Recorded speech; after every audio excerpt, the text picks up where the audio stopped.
Jane Austen, the quiet revolutionary. In an age of empire and elegance, of drawing rooms and decorum, one woman quietly transformed the way we read, think, and feel. Her name was Jane Austen, and with nothing but a quill and an unflinching eye for truth, she changed the novel forever. Born into a world where women's lives were defined by marriage, manners, and money, Austen turned the limits of her society into the raw material of genius. Her stories of love and irony still speak to us centuries later, because beneath the silk gowns and teacups, she captured something eternal, the human heart. Jane Austen was born in 1775 in the Hampshire village of Steventon, the seventh of 8 children, in a lively, book-filled household. Her father, the Reverend George Austen, kept a fine library, and her mother was a witty storyteller. In that parsonage, surrounded by books, brothers, and laughter, Jane began to observe, quietly, precisely, how people behaved, how they spoke, and what they truly meant beneath their polite words. By her teens, she was already writing with astonishing confidence. Her early works, playful parodies like Love and Friendship and the History of England, mocked the sentimental novels and grand histories popular in her day.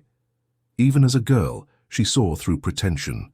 She understood that life was not only about passion or politics, it was about how people behaved when no one was looking. England in Jane Austen's time was a society of rigid hierarchies. Class determined destiny, and women's lives were bound by the expectations of marriage and propriety. They could observe, but not act, feel deeply, but rarely choose freely. Austen knew these constraints intimately. She lived them. But rather than rebel through scandal or speech, she turned her rebellion inward, into art. Her writing became her freedom, her rebellion, and her truth. Every tea party, every dance, every awkward silence in her novels hides a quiet critique of that world. She saw that in polite society, power often wore a smile, and so she wrote stories that exposed how people used charm, wealth, and decorum to disguise their ambitions and fears. In her 20s, Austen began crafting the works that would define her legacy. She wrote Eleanor and Marianne, the first version of Sense and Sensibility, and First Impressions, which later became Pride and Prejudice. She shared her manuscripts with her family, who read them aloud with delight. Yet publication was not easy. Her first novel was rejected by a publisher without even being read.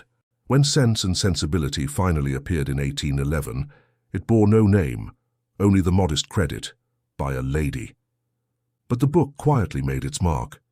Readers recognized themselves in its balance of feeling and reason, its humor and its honesty.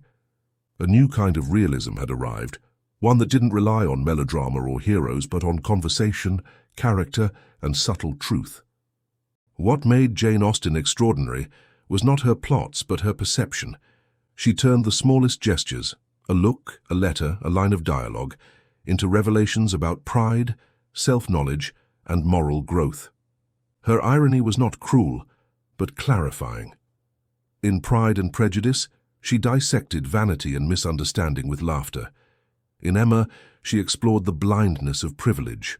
And in Persuasion, written near the end of her life, she created her most mature heroine, one who learns that patience and feeling are not weakness, but strength. Austen's art was shaped by observation, not of kings or wars, but of ordinary life. Her novels took seriously what the world dismissed, the thoughts, choices, and emotions of women. Through her writing, she turned private experience into public art. Jane Austen knew love, though not the kind that ends with a wedding. There were flirtations, and perhaps one deep attachment, but no enduring romance. Her letters to her sister Cassandra reveal affection, humor, and moments of quiet regret. Yet her novels understand love more profoundly than any romantic fiction of her age. She saw that love was not a fairy tale. It was a test of character, a mirror of the soul. Her heroines do not simply fall in love. They learn how to love wisely, without vanity or illusion. It was her own discipline, her own understanding of restraint, that gave her writing its emotional power. She turned longing into laughter, disappointment into insight. By the time her name began to spread beyond the parsonage, Austen's health was failing. She continued to write, working on Persuasion and an unfinished novel, Sanditon, until illness overtook her. She died in 1817 at the age of 41 with only modest recognition. But her words endured.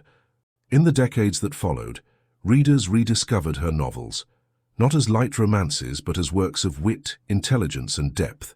By the Victorian era, she was revered. By the 20th century, she was a cornerstone of English literature, and today she remains one of the most widely read and adapted authors in the world. Her stories have crossed every border, every age, transformed into films, plays and modern retellings because they speak to something universal.